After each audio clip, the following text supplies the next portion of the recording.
पूज्य भगवान महावीर तथागत भगवान बुद्ध विज्ञ होते हुए भी लोक भाषाओं में गीता के ही संदेशवाहक हैं। आत्मा सत्य है और पूर्ण संयम से आत्मस्थिति का विधान है, ये गीता का ही विचार है। बुद्ध ने उसी तत्व को सर्वज्ञ तथा अविनाशी पद कहकर गीता के ही विचार को पुष्ट किया है। इतना ही नहीं, अपितु विश्व वाडम्मय में धर्म के नाम पर जो कुछ भी सार सर्वस्व है, जैसे एक ईश्वर, प्रार्थना, पश्चाताप, तप इत्यादि गीता के ही उपदेश है।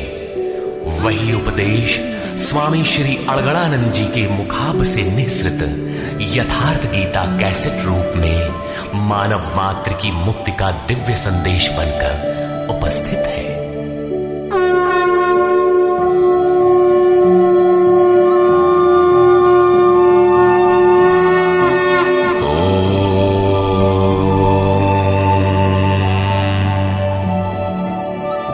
श्री परमात्मने नमः।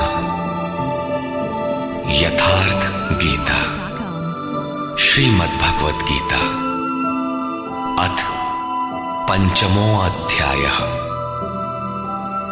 अध्याय 3 में अर्जुन ने प्रश्न रखा था कि भगवान, जब ज्ञान योग आपको श्रेष्ठ मान्य है तो आप मुझे भयंकर कर्मों में क्यों लगाते हैं?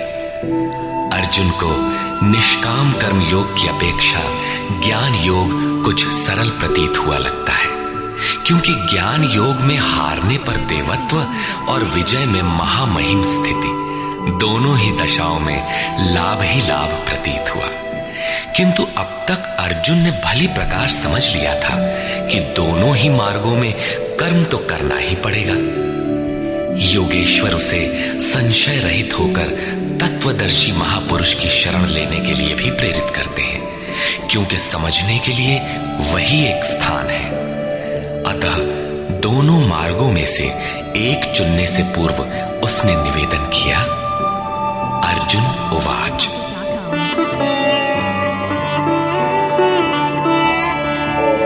संन्यासं कर्मणां कृष्ण पुनर्योगं च शंससि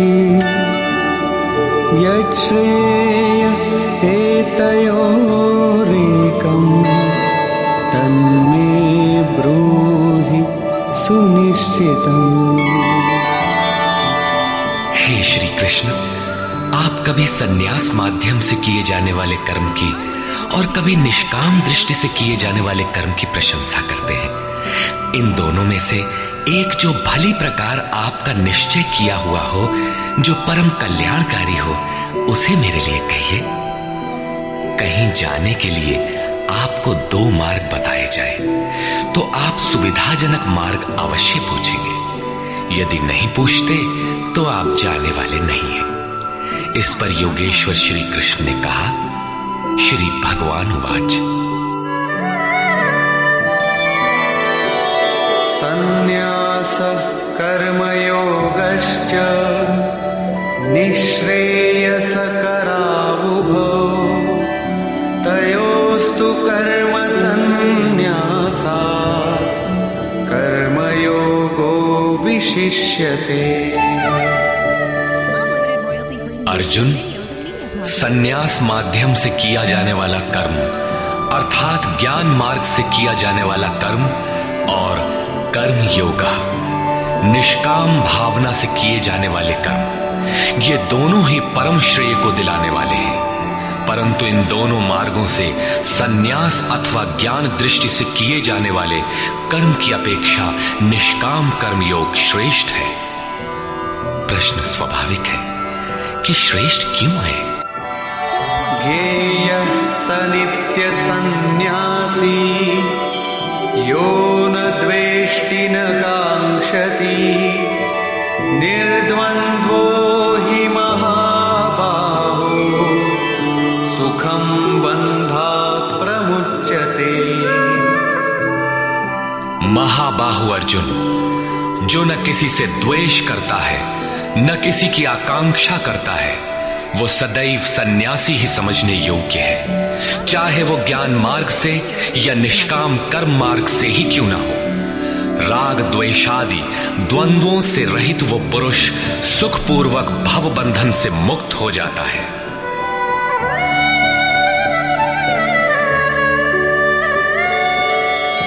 सांख्ययोगो पृथग्बालाः प्रवदन्ति न पंडिताः एकमप्यास्थितः सम्यक् उभयोर्विन्दते फलम्।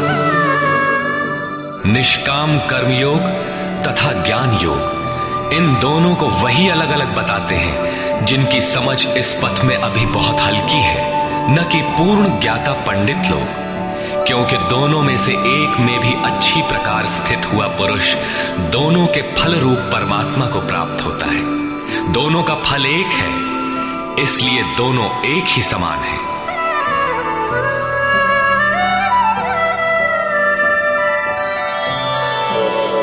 सांख्यैः प्राप्यते स्थानं तद्योगैरपि गम्यते एकं सांख्यं च योगं च यः पश्यति स पश्यति। जहां सांख्य दृष्टि से कर्म करने वाला पहुंचता है, वहीं निष्काम माध्यम से कर्म करने वाला भी पहुंचता है। इसलिए जो दोनों को फल की दृष्टि से एक देखता है, वही यथार्थ जानने वाला है।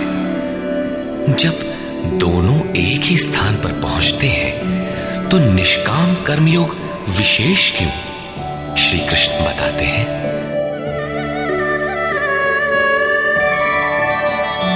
संन्यासस्तु महाबाहो दुःखमाप्तुमयोगतः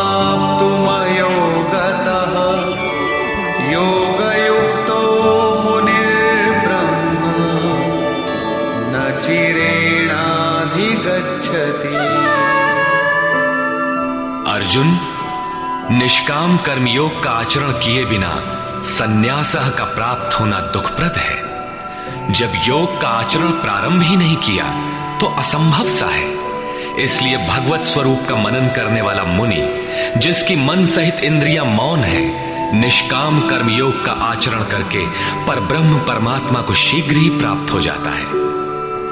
स्पष्ट है कि ज्ञान योग में निष्काम कर्मयोग का ही आचरण करना पड़ेगा, क्योंकि क्रिया दोनों में एक ही है। वही यज्ञ की क्रिया है, जिसका शुद्ध अर्थ है आराधना। दोनों मार्गों में अंतर केवल कर्ता के दृष्टिकोण का है। एक अपनी शक्ति को समझकर हानि लाभ देखते हुए इसी कर्म में प्रवृत्त होता है, और दूसरा निष्काम कर्मयोगी इष्ट पर निर्भर होकर इसी क्रिया में प्रवृत्त होता है। उदाहरणार्थ, एक प्राइवेट पढ़ता है, दूसरा नॉमिनेट। दोनों का पाठ्यक्रम एक ही है, परीक्षा एक है, परीक्षक निरीक्षक दोनों में एक ही है। ठीक इसी प्रकार दोनों के सद्गुरु तत्वदर्शी हैं और एक ही है, केवल दोनों के पढ़ने का दृष्टिकोण भिन्न है। पीछे जैसे श्री कृष्ण ने कहा कि काम और क्रोध दुर्जय शत्रु हैं, अर्जुन इन्हें तू मान। अर्जुन को लगा कि ये तो बड़ा कठिन है, किंतु श्री कृष्ण ने कहा, नहीं, शरीर से परे इंद्रियां हैं, इंद्रियों से परे मन है, मन से परे बुद्धि है, बुद्धि से परे तुम्हारा स्वरूप है। तुम वहां से प्रेरित हो। इस प्रकार अपनी शक्ति को सामने रखकर स्वावलंबी होकर कर्म में प्रवृत्त होना ज्ञान योग है। समर्पण के साथ इष्ट पर निर्भर होकर उसी कर्म में प्रवृत्त होना निष्काम कर्म योग है। दोनों की क्रिया एक है और परिणाम भी एक ही है। इसी पर बल देकर योगेश्वर श्री कृष्ण यहां कहते हैं कि योग का आचरण किए बिना संन्यास अर्थात शुभाशुभ कर्मों के अंत की स्थिति का प्राप्त होना असंभव है। श्री कृष्ण के अनुसार ऐसा कोई योग नहीं है कि हाथ पर हाथ रखकर बैठे बैठे कहो कि मैं परमात्मा हूं, शुद्ध हूं, बुद्ध हूं, मेरे लिए न तो कर्म है न बंधन, मैं भला बुरा कुछ करता दिखाई पड़ता भी हूं तो इंद्रियां अपने अर्थों में बरत रही हैं। ऐसा पाखंड श्री कृष्ण के शब्दों में कदापि नहीं है। साक्षात योगेश्वर भी अपने अनन्य सखा अर्जुन को बिना कर्म की ये स्थिति नहीं दे सके। यदि ऐसा वे कर सकते तो गीता की आवश्यकता ही क्या थी। कर्म तो करना ही पड़ेगा। कर्म करके ही संन्यास की स्थिति को पाया जा सकता है और योग युक्त पुरुष शीघ्र ही परमात्मा को प्राप्त हो जाता है। योग युक्त पुरुष के लक्षण क्या है, इस पर कहते हैं,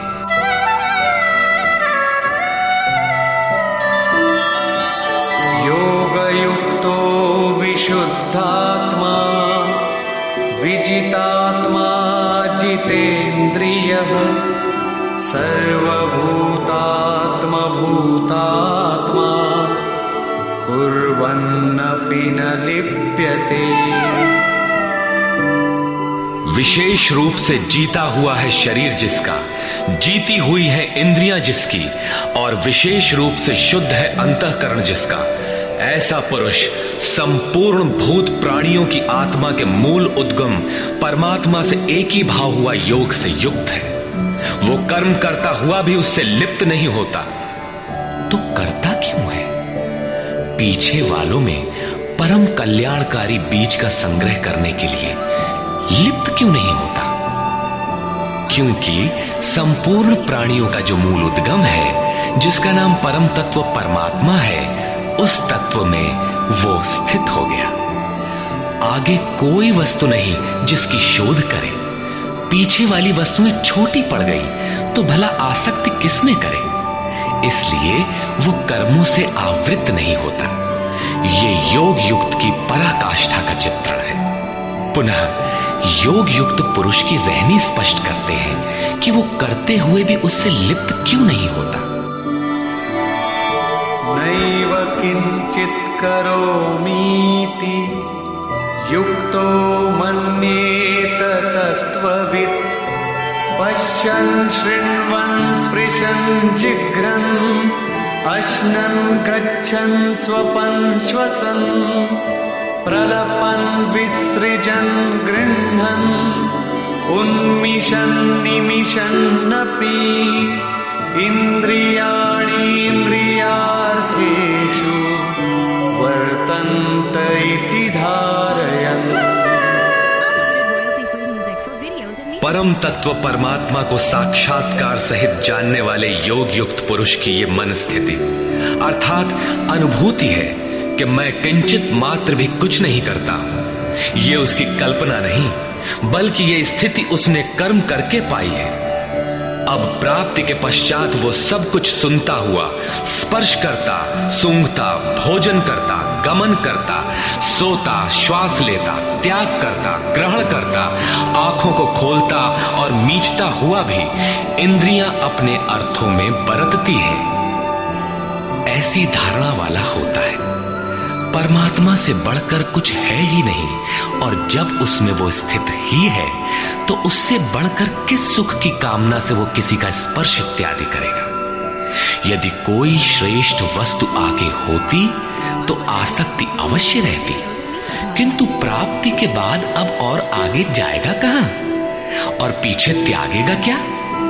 इसलिए योग युक्त पुरुष लिप्त नहीं होता। इसी को एक उदाहरण के माध्यम से प्रस्तुत करते हैं। ब्रह्मण्याधाय कर्माणि संगं त्यक्त्वा करोति यः लिप्यते न स पापेन पद्मपत्रमिवाम्भसा। कमल कीचड़ में होता है, उसका पत्ता पानी के ऊपर तैरता है, लहरें रात दिन उसके ऊपर से गुजरती हैं, किंतु आप पत्ते को देखें सूखा मिलेगा। जल की एक बूंद भी उस पर टिक नहीं पाती। कीचड़ और जल में रहते हुए भी वो उससे लिप्त नहीं होता। ठीक इसी प्रकार जो पुरुष सब कर्मों को परमात्मा में विलय करके साक्षात्कार के साथ ही कर्मों का विलय होता है, इससे पूर्व नहीं। आसक्ति को त्याग करके अब आगे कोई वस्तु नहीं, अतः आसक्ति नहीं रहती, इसलिए आसक्ति को त्याग कर कर्म करता है। वो भी इसी प्रकार लिप्त नहीं होता। फिर वो करता क्यों है? आप लोगों के लिए, समाज के कल्याण साधन के लिए, पीछे वालों के मार्गदर्शन के लिए। इसी पर बल देते हैं। कायेन मनसा बुद्ध्या केवलैरिन्द्रियैरपि योगिनः कर्म कुर्वन्ति संगं त्यक्त्वात्मशुद्धये। योगी जन केवल इंद्रिय, मन, बुद्धि और शरीर द्वारा भी आसक्ति त्याग कर आत्मशुद्धि के लिए कर्म करते हैं। जब कर्म ब्रह्म में विलय हो चुके तो क्या अब भी आत्मा अशुद्ध ही है? नहीं, वे सर्वभूतात्म भूतात्मा हो चुके हैं। संपूर्ण प्राणियों में वे अपनी ही आत्मा का प्रसार पाते हैं। उन समस्त आत्माओं की शुद्धि के लिए, आप सबका मार्गदर्शन करने के लिए वे कर्म में बरतते हैं। शरीर, मन, बुद्धि तथा केवल इंद्रियों से वो कर्म करता है। स्वरूप से वो कुछ भी नहीं करता, स्थिर है। बाहर से वो सक्रिय दिखाई देता है, किंतु भीतर उसमें असीम शांति है। रस्सी जल चुकी, मात्र ऐंठन आकार शेष है, जिससे बंध नहीं सकता। युक्तः कर्म फलं त्यक्त्वा शान्तिमाप्नोति नैष्ठिकीम् अयुक्तः कामकारेण फले सक्तो निबध्यते। योग युक्त अर्थात योग के परिणाम को प्राप्त पुरुष जो सब प्राणियों के आत्मा के मूल परमात्मा में स्थित है, ऐसा योगी कर्म के फल को त्याग कर, कर्मों का फल परमात्मा उससे भिन्न नहीं है, इसलिए अब कर्म फल को त्याग कर नैष्ठिकीम शांतिम आपनोति, शांति की अंतिम अवस्था को प्राप्त होता है, जिसके आगे कोई शांति शेष नहीं है, जिसके पश्चात वो कभी अशांत नहीं होता। किंतु अयुक्त पुरुष जो योग के परिणाम से युक्त नहीं है, अभी रास्ते में है, ऐसा पुरुष फल में आसक्त हुआ। फल है परमात्मा, उसमें उसका आसक्त होना आवश्यक है। इसलिए फल में आसक्त होने पर भी काम कारेण निबध्यते, कामना करके बंध जाता है, अर्थात पूर्ति पर्यंत कामनाएं जागृत होती है। अतः साधक को पूर्ति पर्यंत सावधान रहना चाहिए। महाराज जी कहा करें, हो तनिको हम अलग, भगवान अलग है, तो माया कामयाब हो सकती है। कल ही प्राप्ति होनी हो, किंतु आज तो वो अज्ञानी ही है। अतः पूर्ति पर्यंत साधक को असावधान नहीं होना चाहिए। इसी पर आगे देखें। सर्वकर्माणि मनसा सन्न्यस्यास्ते सुखं वशी नवद्वारे पुरे देहि नैव कुर्वन्न कारयन्। जो संपूर्ण रूप से स्ववश है, जो शरीर, मन, बुद्धि और प्रकृति से परे स्वयं में स्थित है, ऐसा वशी पुरुष निसंदेह न कुछ करता है न कराता है। पीछे वालों से कराना भी उसकी आंतरिक शांति का स्पर्श नहीं कर पाता। ऐसा स्वरूपस्थ पुरुष शब्दादि विषयों को उपलब्ध कराने वाले 9 द्वारों, 2 कान, 2 नेत्र, 2 नासिका छिद्र, 1 मुख, उपस्थ एवं पायु वाले शरीर रूपी घर में सब कर्मों को मन से त्याग कर स्वरूपानंद में ही स्थित रहता है। यथार्थतः वो न कुछ करता है और न कराता है। इसी को पुनः श्री कृष्ण दूसरे शब्दों में कहते हैं कि वो प्रभु न करता है न कराता है। सद्गुरु, भगवान, प्रभु, स्वरूपस्थ, महापुरुष, युक्त इत्यादि एक दूसरे के पर्याय हैं। अलग से कोई भगवान कुछ करने नहीं आता। वो जब करता है तो इन्हीं स्वरूपस्थ इष्ट के माध्यम से कराता है। महापुरुष के लिए शरीर मकान मात्र है।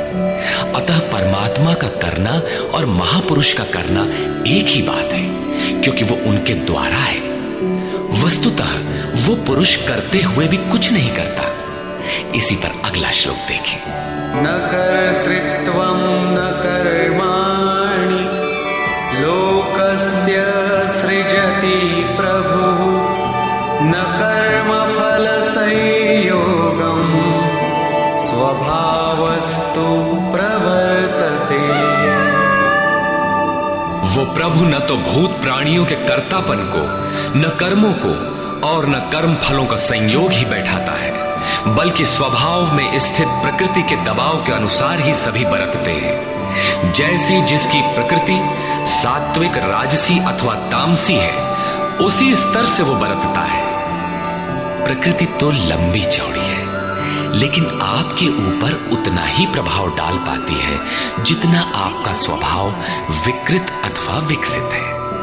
प्रायः लोग कहते हैं कि करने कराने वाले तो भगवान हैं, हम तो यंत्र हैं, हमसे वे भला करावें अथवा बुरा। किंतु योगेश्वर श्री कृष्ण कहते हैं कि न वो प्रभु स्वयं करता है, न कराता है, और न वो जुगाड़ ही बैठाता है।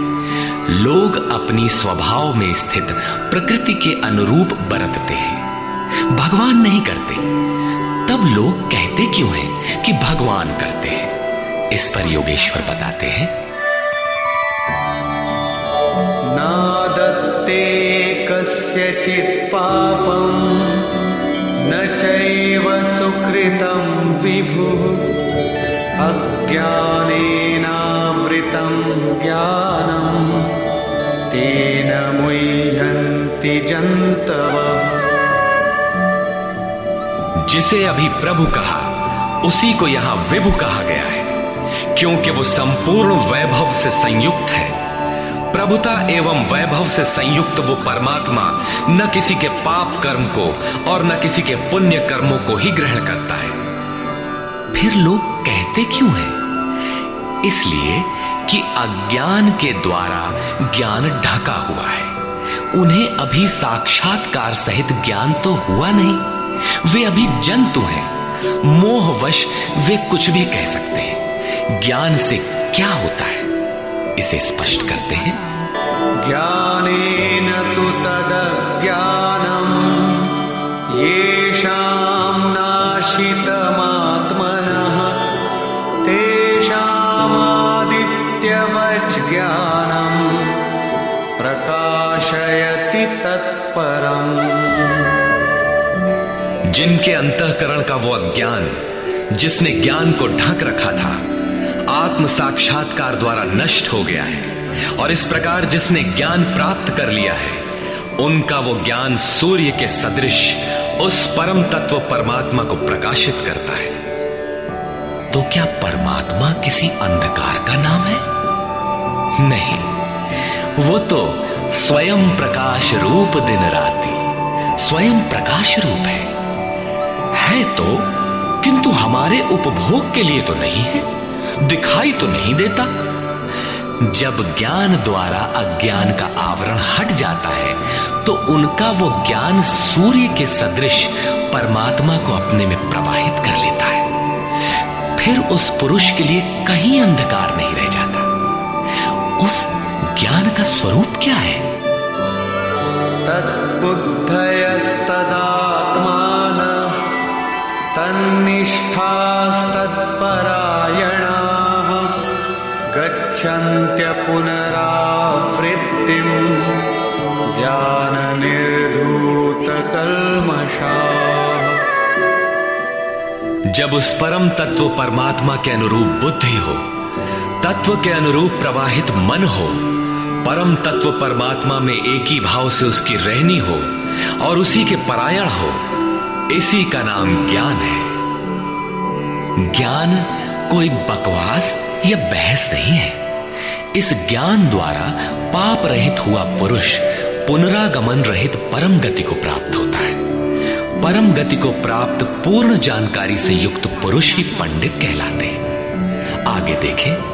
विद्या विनय संपन्ने ब्राह्मणे गविहस्तिनी शुनि चैव श्वपाके च पंडिता समदर्शिनः। ज्ञान के द्वारा जिनका पाप शमन हो चुका है, जो अपनावर्ती परम गति को प्राप्त है, ऐसे ज्ञानी जन विनय युक्त ब्राह्मण तथा चांडाल में, गाय और कुत्ते में तथा हाथी में समान दृष्टि वाले होते हैं। उनकी दृष्टि में विद्या विनय युक्त ब्राह्मण न तो कोई विशेषता रखता है और न चांडाल कोई हीनता रखता है। न गाय धर्म है और न कुत्ता अधर्म और न हाथी विशालता ही रखता है। ऐसे पंडित ज्ञाता जन समदर्शी और समवर्ती होते हैं। उनकी दृष्टि चमड़ी पर नहीं रहती बल्कि आत्मा पर पड़ती है। अंतर केवल इतना है, विद्या विनय संपन्न स्वरूप के समीप है और शेष कुछ पीछे है। कोई एक मंजिल आगे है तो कोई पिछले पड़ाव पर। शरीर तो वस्त्र है। उनकी दृष्टि वस्त्र को महत्व नहीं देती, अपितु उनके हृदय में स्थित आत्मा पर पड़ती है। इसलिए वे कोई भेद नहीं रखते। श्री कृष्ण ने पर्याप्त गो सेवा की थी। उन्हें गाय के प्रति गौरवपूर्ण शब्द कहना चाहिए था, किंतु उन्होंने ऐसा कुछ भी नहीं कहा। श्री कृष्ण ने गाय को धर्म में कोई स्थान नहीं दिया। उन्होंने केवल इतना माना कि अन्य जीव आत्माओं की तरह उसमें भी आत्मा है। गाय का आर्थिक महत्व जो भी हो, उसका धार्मिक वैशिष्ट्य परिवर्ती लोगों की देन है। श्री कृष्ण ने पीछे बताया कि अविवेकियों की बुद्धि अनंत शाखाओं वाली होती है, इसलिए वे अनंत क्रियाओं का विस्तार कर लेते हैं। जबकि निष्काम कर्म योग में अर्जुन निर्धारित क्रिया एक ही है, यज्ञ की प्रक्रिया आराधना। अपुनरावृत्ति वाला ऐसा महापुरुष उस विद्या विनय संपन्न ब्राह्मण, चांडाल, कुत्ते, हाथी और गाय सब पर समान दृष्टि वाला होता है, क्योंकि उसकी दृष्टि हृदय स्थित आत्म स्वरूप पर पड़ती है। ऐसे महापुरुष को परम गति में क्या मिला है और कैसे, इस पर प्रकाश डालते हुए योगेश्वर श्री कृष्ण बताते हैं। इहैव तैर्जितः सर्गो येषां साम्ये स्थितं मनः निर्दोषं हि समं ब्रह्म तस्मात् ब्रह्मणि ते स्थिताः। उन पुरुषों द्वारा जीवित अवस्था में ही संपूर्ण संसार जीत लिया गया, जिनका मन समत्व में स्थित है। मन के समत्व का संसार जीतने से क्या संबंध? संसार मिट ही गया तो वो पुरुष रहा कहां? श्री कृष्ण कहते हैं, निर्दोषम हि समम ब्रह्म। वो ब्रह्म निर्दोष और सम है। इधर उनका मन भी निर्दोष और सम स्थिति वाला हो गया। तस्मात् ब्रह्मणि ते स्थिताः। इसलिए वो ब्रह्म में स्थित हो जाता है। इसी का नाम अपुनरावर्ती परम गति है। ये कब मिलता है? जब संसार रूपी शत्रु जीतने में आ जाए। संसार कब जीतने में आता है? जब मन का निरोध हो जाए, समत्व में प्रवेश पा जाए, क्योंकि मन का प्रसार ही जगत है। जब वो ब्रह्म में स्थित हो जाता है, तब ब्रह्मविद का लक्षण क्या है, उसकी रहनी स्पष्ट करते हैं। न प्रहिष्येत् प्रियं प्राप्य नो द्विजेत् प्राप्य च प्रियं स्थिरबुद्धिर सम्मूढो ब्रह्मविद् ब्रह्मणि स्थितः। उसका कोई प्रिय प्रिय होता नहीं, इसलिए जिसे लोग प्रिय समझते हैं उसे पाकर वो हर्षित नहीं होता, और जिसे लोग अप्रिय समझते हैं, जैसा धर्मावलंबी चिन्ह लगाते हैं, उसे पाकर वो उद्वेगवान नहीं होता है। ऐसा स्थिर बुद्धि, असम्मूढ़, संशय रहित ब्रह्मविद, ब्रह्म से संयुक्त ब्रह्मवेत्ता, ब्रह्मणि स्थितः, परात्पर ब्रह्म में सदैव स्थित है। बाह्य स्पर्शेष्वसक्तात्मा विन्दत्यात्मनि यत् सुखम् स ब्रह्मयोगयुक्तात्मा सुखमक्षयमश्नुते। बाहर संसार के विषय भोगों में अनासक्त पुरुष अंतरात्मा में स्थित जो सुख है उस सुख को प्राप्त होता है। वो पुरुष ब्रह्म योग युक्त आत्मा, पर ब्रह्म परमात्मा के साथ मिलन से युक्त आत्मा वाला है। इसलिए वो अक्षय आनंद का अनुभव करता है, जिस आनंद का कभी क्षय नहीं होता। इस आनंद का उपभोग कौन कर सकता है? जो बाहर के विषय भोगों से अनासक्त है। तो क्या भोग बाधक हैं? भगवान श्री कृष्ण कहते हैं, ये हि संस्पर्शजा भोगा दुःखयोनय एव ते आद्यन्तवन्तः कौन्तेय न तेषु रमते बुधः। केवल त्वचा ही नहीं, सभी इंद्रियां स्पर्श करती हैं। देखना आंख का स्पर्श है, सुनना कान का स्पर्श है। इसी प्रकार इंद्रियों और विषयों के संयोग से उत्पन्न होने वाले सभी भोग यद्यपि भोगने में प्रिय प्रतीत होते हैं, किंतु निसंदेह वे सब दुख योनयः, दुखद योनियों के ही कारण है। ये भोग ही योनियों के कारण है। इतना ही नहीं, वे भोग पैदा होने और मिटने वाले हैं, नाशवान है। इसलिए कौन्तेय, विवेकी पुरुष उनमें नहीं फंसते। इंद्रियों के इन स्पर्शों में रहता क्या है? काम और क्रोध, राग और द्वेष। इस पर श्री कृष्ण कहते हैं, शक्नोति हैव यः सोढुम् प्राक्शरीरविमोक्षणात् कामक्रोधोद्भवम् वेगम् स युक्तः स सुखी नरः। इसलिए जो मनुष्य शरीर के नाश होने से पहले ही काम और क्रोध से उत्पन्न हुए वेग को सहन करने में, मिटा देने में सक्षम है, वही नर रमन करने वाला है। वही इस लोक में योग से युक्त है और वही सुखी है। जिसके पीछे दुख नहीं है, उस सुख में अर्थात परमात्मा में स्थिति वाला है।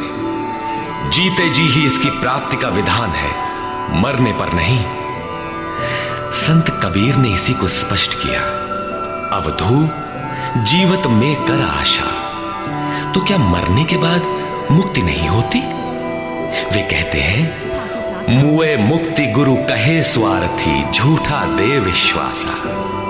यही योगेश्वर श्री कृष्ण का कथन है कि शरीर रहते मरने से पहले ही जो काम क्रोध के वेग को मिटा देने में सक्षम हो गया, वही पुरुष इस लोक में योगी है, वही सुखी है। काम क्रोध बाह्य स्पर्श ही शत्रु है, इन्हें आप जीते। इसी पुरुष के लक्षण पुनः बता रहे हैं। योऽन्तः सुखोऽन्तरारामः तथान्तर्ज्योतिरेव यः स योगी ब्रह्मनिर्वाणम् ब्रह्मभूतोऽधिगच्छति। जो व्यक्ति अंतरात्मा में ही सुख वाला, अंतरारामः, अंतरात्मा में ही आराम वाला, तथा जो अंतरात्मा में ही प्रकाश वाला, साक्षात्कार वाला है, वही योगी ब्रह्मभूत, ब्रह्म के साथ एक होकर ब्रह्म निर्वाणम, वाणी से परे ब्रह्म, शाश्वत ब्रह्म को प्राप्त होता है। अर्थात पहले विकारों, काम क्रोध का अंत, फिर दर्शन, फिर प्रवेश। आगे देखें, लभन्ते ब्रह्म निर्वाणम् ऋषयः क्षीणकल्मषाः छिन्नद्वैतायतात्मानः सर्वभूतहिते रताः। परमात्मा का साक्षात्कार करके जिनका पाप नष्ट हो गया है, जिनकी दुविधाएं नष्ट हो गई है, संपूर्ण प्राणियों के हित में जो लोग लगे हुए हैं, प्राप्ति वाले ही ऐसा कर सकते हैं।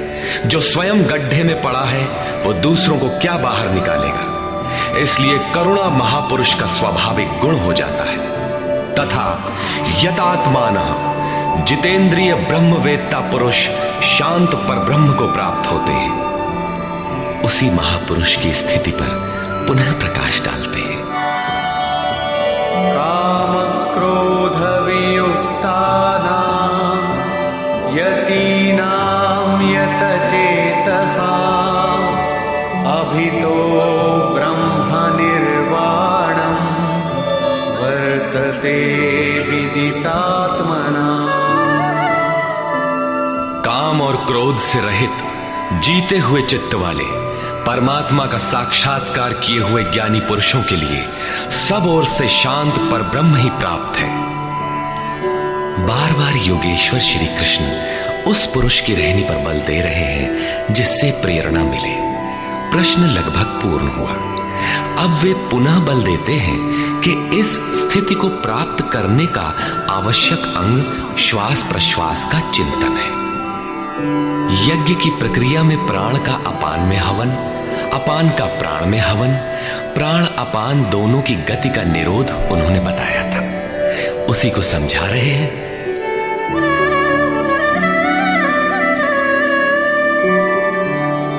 स्पर्शान् कृत्वा बहिर्बाह्यान् चक्षुश्चैवान्तरे भ्रुवोः प्राणापानौ समौ कृत्वा नासाभ्यन्तरचारिणौ